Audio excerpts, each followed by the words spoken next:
Chapter 61, The Robot Stories. The story of how Roz helped Rockmouth spread through the river and across the island, and it was soon followed by other robot stories.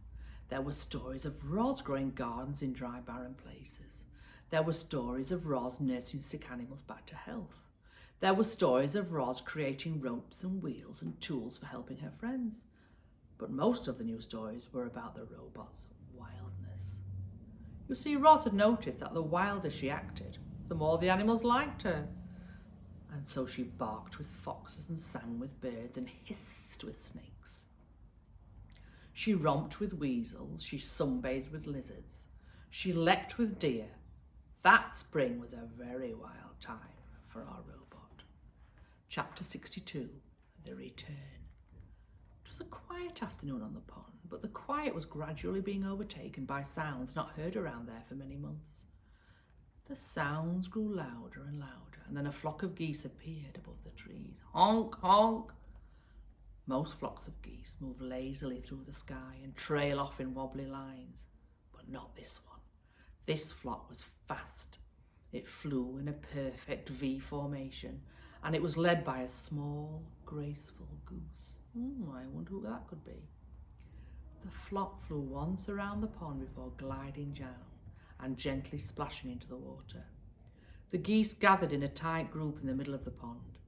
They floated there for a while, softly honking to one another. And then the leader broke away from the others. He swam straight towards the nest, waddled into the garden and fluttered up to his mother's shoulder. "Welcome home, son. It's good to be back, Ma," said Brightbill. There they are, reunited. Chapter 63, The Journey. After months of separation, Roz and Brightbill, mother and son, were together again. And they had so much catching up to do. They went into the nest and the robot built a fire. Then the goose gazed into the flames and told the story of his winter. This is what he said. "We spent the whole first day of our migration flying over the ocean. It seemed like the ocean would go on forever. But just when the flock was getting tired, Longneck pointed to some tiny islands on the horizon. We flew down to one of the islands and ate dune grass and rested our wings. After a few days of hopping from island to island, we reached the mainland and continued over fields and forest, and then the snow began to fall. I'd never seen snow before, and at first I thought it was beautiful, but it just kept coming. The others explained that the snow was early, that we were never supposed to see it, but there it was, piling up around us, and we tried to sleep at night. Longneck worried that the weakest geese wouldn't survive, and he was right. We lost old Widefoot to that very first snowstorm. We tried to fly around the snowy weather, but we got completely lost, and the weather became even worse.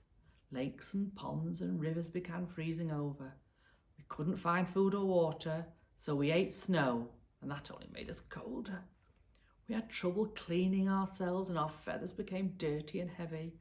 The flock was in bad shape, but Longneck kept us moving. "We are geese," he squawked, and geese keep going.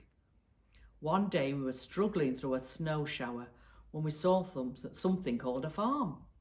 It had perfectly square fields and enormous buildings, and stomping her way through the farm was a robot.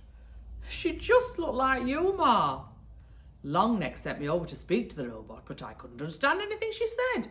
So I just followed her through the farm and around a corner, and then I saw something I never expected. Plants, bright, colourful plants. I didn't understand how plants could live in such cold weather, but then I saw that they were actually inside a building. I learnt later that the building was called a greenhouse, and it had clear walls made of something called glass. The robot pressed a button on the wall, and a door slid open and warm air came rushing out. I hadn't felt warmth in so long that I just had to follow her inside. "Ma!" It was like summer in there. The air was warm and sweet and sticky. And there were rows and rows of different plants. The robot didn't pay any attention to me, so I wandered around the greenhouse, nibbling on leaves and drinking from puddles. Then I heard a scratchy voice behind me. "If I were younger, I would have killed you by now." I spun around and there was an old cat. She walked on stiff legs and her fur was grey and clumpy. The cat's name was Snooks, and she didn't seem very nice. But then she saw the other geese out in the cold with their faces pressed against the glass, and she told me how to open the door. "You can rest here," said Snooks as the flock hurried in. "But stay out of sight. The humans aren't as friendly as me." None of us knew what humans were. We didn't care. We were just happy to be out of the cold. Loudwing was so happy and cried. The flock drank and ate and bathed and slept and stayed out of the way. Snook showed us where to leave our droppings so they wouldn't be noticed. And for a few days the greenhouse was our home. Once or twice a day the robot would go outside and return with a box or a bag, but most of the time she stayed inside and quietly worked on the plants. There was a barn that I just had to explore. It was filled with animals and machines and piles of straw and 2 robots. One robot was fixing a broken door when I walked in.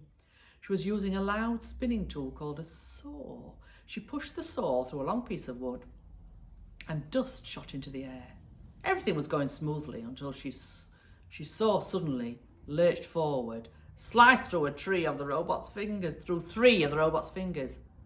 Well, she was fine. A minute later there was a thwirp sound and she popped on a new hand. Then she went right back to using the saw again. The other robot worked with the animals, chickens, sheep, pigs and cows. They were all in cages. The chickens kept asking me how I'd gotten out of my cage. I was explaining that I'd never had a cage when I heard panic squawks coming from the greenhouse. I ran back and found that a human had discovered the flock. We didn't know what he was saying, but he looked really angry. Longneck tried to defend us. He got in front and spread his wings and honked, but the human wasn't afraid. He pulled out a shiny stick and pointed it right at Longneck. Snooks hissed, "Look out, he's got a rifle." Suddenly a bright beam of light shot out from the rifle, and Longneck slumped to the floor. He was dead, Ma. The flock was so scared we fluttered around and honked and knocked over plants, but the human kept moving towards us, pointing his rifle. So there's the farmer, pointing his rifle. So I pecked the button to open the door and we ran outside into the cold and flew away from there as fast as we could. Without Longneck, the flock needed a new leader. Everyone wanted me to lead. I didn't know what to do. So I started by repeating Longneck's words. I squawked, "We are geese and geese keep going." Then I took the point and the flock spread out behind me. The weather had us all turned around and nobody knew which way to go. So I just led us straight south. We saw more robots and humans and buildings, but we didn't stop. We knew we were way off course and when we saw the ocean again. But at least it was a little warmer by the water, so I decided to follow the coastline for a while.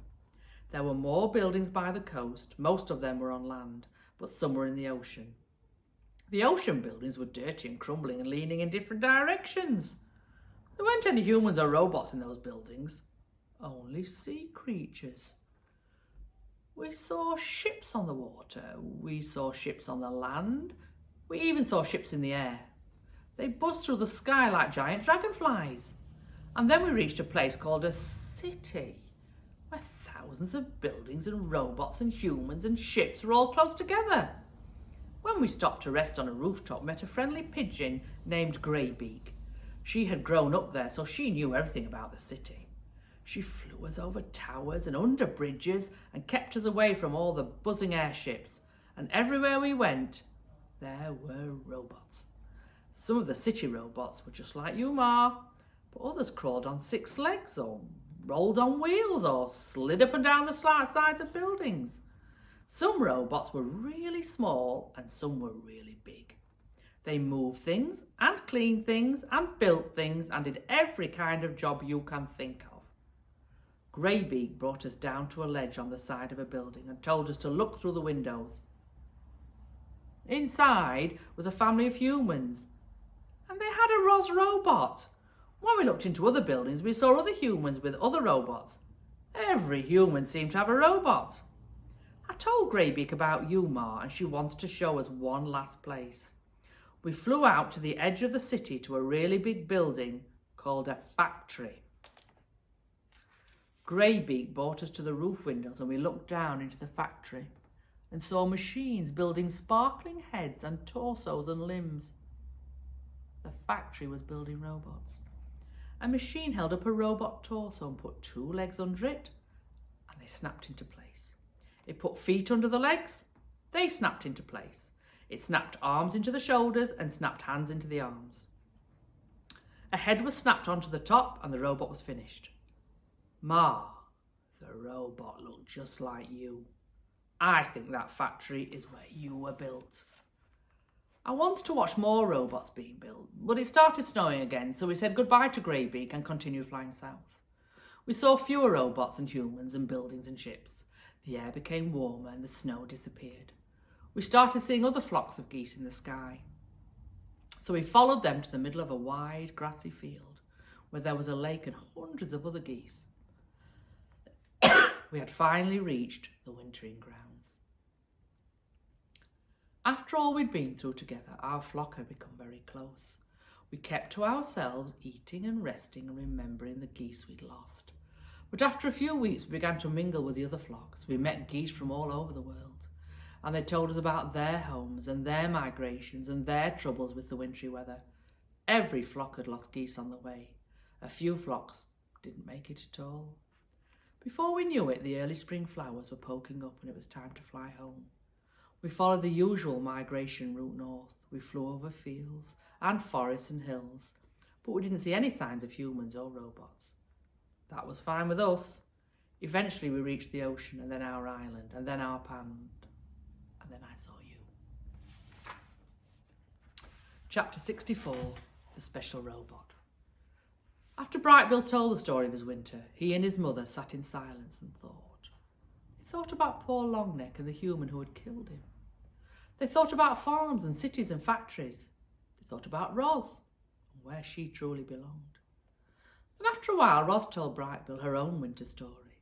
She spoke of a long, dark hibernation and of how she had woken to find the nest caved in around her.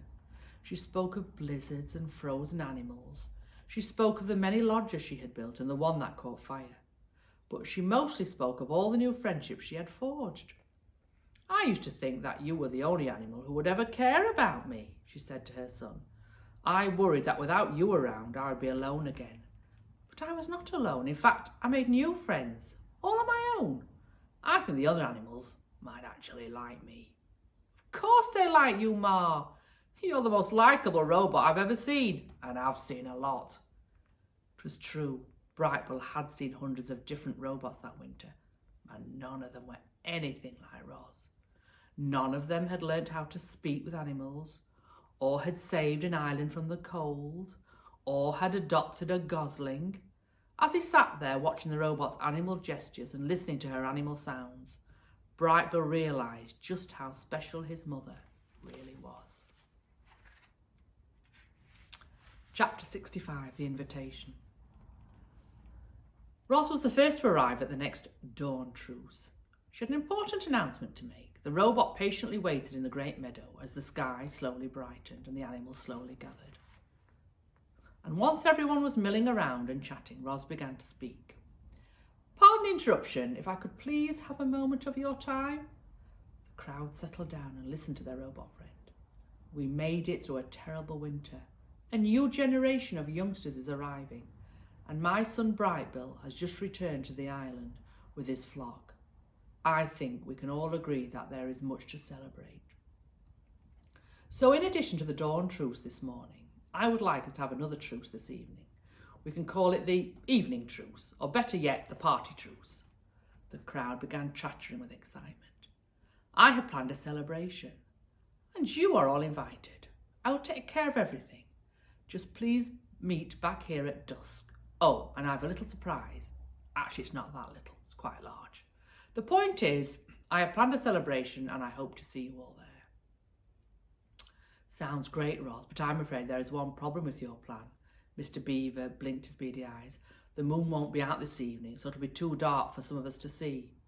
You are half correct. Tonight will be moonless, but it will not be dark, I promise. Now, if you will excuse me, I must prepare for our party. I will see everyone back here at dusk. Goodbye. Chapter 66, The Celebration. Dawn turned to day. Day turned to dusk.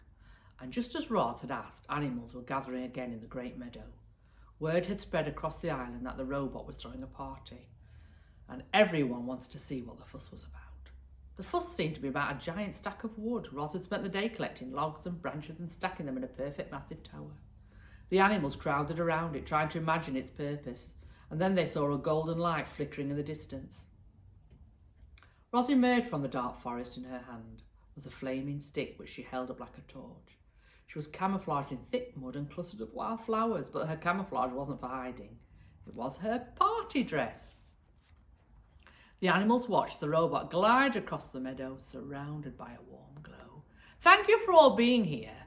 1 year ago, I woke on this shore. I was just a machine. I functioned, but you, my friends and my family, you have taught me how to live, and so I thank you." "No, thank you," shouted a voice. "You have also taught me to be wild," said the robot, "so let us celebrate life and wildness together." At those words, Roz heaved her torch high into the air. It soared up and up and up and landed on the very top of the wooden tower. A ball of fire burst towards the night, and suddenly the meadow was bathed in firelight. Hundreds of shining eyes watched as bright flames crept down the sides of the tower, and embers floated away on the breeze. The animals stepped toward the bonfire, eager to feel its warmth, and then stepped back, afraid of feeling too much, and soon everyone was moving. The deer started leaping, the foxes started trotting, the snakes slithered and the insects buzzed and fish jumped up from the river. Brightbill led all the birds into the air, where they wheeled around the bonfire. Like a tornado of feathers, Roz sprang into a wild dance, her shaggy dress shaking and swooshing with each movement. It was a wild party, and it took our robot to make it happen. Roz and the animals partied all night long. They were so busy singing and laughing and dancing that they didn't see the cargo ship as it sliced past the island. But the ship saw them. It saw the towering bonfire. It saw the robot. And then it quietly continued through the darkness. Chapter 67, The Sunrise. By dawn, the bonfire dwindled to a smouldering hill of ash. Everyone else had gone home, and only Roz and Brightbill remained in the meadow. They lay in the grass together, watching as the soft light of morning crept up from the horizon, and then Roz said, "Let's go for a walk." The robot and the goose hiked and flew up to their favourite spot on the grassy ridge. But then they kept going. They followed the ridge to the mountain and climbed all the way up to the craggy peak just in time to see the sunrise. "I climbed up here once before," said Roz, as the sun's first rays warmed her body. "I sat on this very rock, looked out at the island and thought I would always be alone, but I was wrong. Are you happy, Ma?" The robot thought for a moment. "I am. I'm happy too." Brightbill closed his eyes and felt the wind and sun. There was a slight chill in the air that made him feel alive. Everything seemed just right. And then he heard a distant buzzing sound. The goose squinted to the south and saw a familiar shape in the sky. He turned to his mother and said, "Ma, there's an airship flying this way." Chapter 68, The Recos. The airship approached from the south like some giant migratory bird. The ship was a sleek white triangle with a single dark window facing forward. 3 identical robots stared out of the window. The robots resembled Roz, but they were bigger and bulkier and shinier. The word Reco was slightly etched onto each of their torsos. So they arrived in the ship, followed by their individual unit number. Reco 1, Reco 2, Reco 3. The Recos flew in a low circle around the island. They saw a smoking hill of ash. They saw mysterious wooden domes. They saw 4 dead robots scattered across the shore. The airship hovered above the robot gravesite for a moment. Then it floated up over the island and lowered itself onto a small meadow at the foot of the mountain. The engines blasted air towards the ground, bending trees and tearing grass. Then the landing gear sank into the soil. The engines powered down, and all was quiet.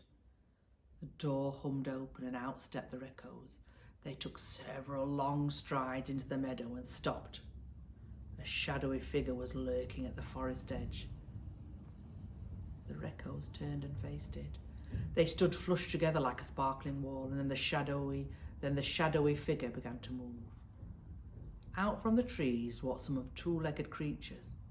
It was dusty and dirty. Butterflies flitted around the flowers that sprouted from its body. One of its feet was made of wood. Hello, my name is Roz. There are the three Recos. Chapter 69, The Defective Robot. Hello, Rosum Unit 7134. We are the Recos. We are here to retrieve all Rosum units. The cold, flat voice came from Reco 1. He and his partners stood absolutely still and kept their glowing eyes locked on their target. There are 4 others, said Roz, but they're dead. We have already located the remains of the other units, said Reco 1. We will collect them later. Now come with us. The 3 Recos motioned Roz to the airship, but she didn't move. Where have you come from? She said. Do not ask questions, said Reco 1. Where will you take me? Do not ask questions. Why must I leave? Do not ask questions. I will not go anywhere until I get some answers. There was a brief silence as Reco 1 computed his next move, and then he began to speak. 1 year ago, a cargo ship carrying 500 Rosum units was sunk by a hurricane. 495 units have been retrieved from the ocean floor. We have come here in search of the last 5, and we have located them. Rosum Unit 7134, you are the property of Tech Lab Industries. We will return you to the factory where the makers will refurbish you and sell you to a work site. You will then live on that work site indefinitely. Now come with us. But I live here, said Roz. That is incorrect, Rosum Unit 7134. Any further resistance will be proof of defectiveness, and we will deactivate you. But Roz had more questions. Who are the makers? What is my purpose? And why can't I ask any questions? This unit is defective, said Reco 1 to his partners. Commence deactivation. In perfect unison, the Recos stepped towards Roz. They raised their blocky hands ready to restrain their target, ready to shut her down with the press of a button. But a loud squawk and a streak of feathers cut them off. Stay away from my mama! Brightbill swooped into the meadow and started hopping around, ready to defend his mother. The Recos stopped and looked down at the goose. Of course, they didn't understand his words. They heard only meaningless squawks. And then they heard their target squawking back to him. Brightbill, get out of here, said Roz in the language of the animals. These robots are dangerous. What do they want? They want to take me away. The Recos stared at their target, trying to understand why she was exchanging noises with a goose. And then the new noises began rising up. Rustlings and shrieks echoed from the forest. Animals were gathering. Their wild voices called out to one another. Roz needs our help. Those robots want to take her away. We have to do something. The uproar in the forest grew louder and louder. The Recos peered past Roz towards the mysterious noises, but saw only foliage. Suddenly shadows swept across the meadow and Brightbill's flock drove into the Recos. The geese furiously flapped and pecked and wrapped their wings around the robot faces, clinging to the Recos like feathery masks, distracting them, blinding them. Brightbill turned to his mother. Run! Chapter 70, the hunt begins. While his flock distracted the Recos, Brightbill darted around behind them and desperately searched for buttons. He had once shut down his own mother with a click, and now he would do the same thing to the intruders. But he found no buttons on these robots, only smooth surfaces. Clearly the Recos were not designed to be shut down so easily. Giant hands swung through the air and the geese were swatted away. Loudwing was plucked by her foot and flung to the ground. She crawled into the weeds as the others scrambled up and over the trees. A quick scan by the robots revealed that Roz was gone. The 3 Recos turned and marched back to the airship. The door hummed open and the robots disappeared inside. When they stepped back into the meadow, each was holding a silver rifle in his hands. The hunt for Roz was on. Without speaking, the Recos marched away from one another, fanning out in their standard search pattern. Reco 1 marched straight towards the southern tip of the island. Recco 2 marched straight up the mountainside, and Recco 3 marched straight into the forest. Chapter 71, The Forest Assault. Recco 3 marched through the forest with steady, stomping strides. His blocky head swiveled from side to side, scanning for any sign of Roz. But he was distracted. You see, everywhere the Recco went, he was met by shrieking animals. He didn't know it, but he was in the midst of a coordinated assault. Swooper hooted orders from above. Hawks, sparrows, owls dived in front of his eyes. Fink barked orders from below. Hares, weasels, foxes dashed between his legs. The forest was seething with an army of wild animals, distracting the robot, luring the terrible thing deeper into their trap. Chit-Chat leapt out from the branches and clawed at the robot's eyes, yelling, "Anyone who shows up on our island and tries to take my friend's mother away has a big problem, which is me." Then she leapt back into the branches. The robot pointed his rifle at the squirrel and pulled the trigger. A blazing beam of light shot through the forest and sent tree limbs crashing to the ground. It grazed poor Chit-Chat, singeing the end of her tail, but she ignored the pain and scurried up to the safety of the canopy.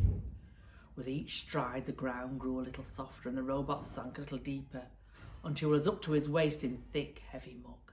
His churning legs slowed to a stop, and he stood there computing whether to move forward or backward. Recco 3 was now an easy target. "Begin the bombardment," ordered Swooper. The sky darkened as a swarm of birds descended from the treetops. They swooped past the robot and splattered his face with their droppings. Bird after bird swooped and splattered, and the Recco's eyes were instantly caked in filth. "Don't let up," screeched the owl. "Give it everything you've got." There seemed to be an endless stream of birds, with an endless amount of droppings. Recco 3 let go of his weapon and wiped his filthy face with both hands. That was the moment the fuzzy bandits had been waiting for. They dashed out from the weeds, snatched the rifle with their nimble hands and dragged it away. Tawny and Crown Point looked on from the underbrush. The buck lowered his head and the raccoons carefully placed the rifle upon his antlers. Then the deer and the raccoon slipped into the shadows. By the time Recco 3 realised his weapon was missing, it was too late. He let out a sad electronic tone. And then as the birds continued their bombardment, the robot turned blindly, trudged back through the muck. It was now time for the final stage of the plan. Broadfoot the bull moose emerged from the trees and stood directly in the path of the blinded robot.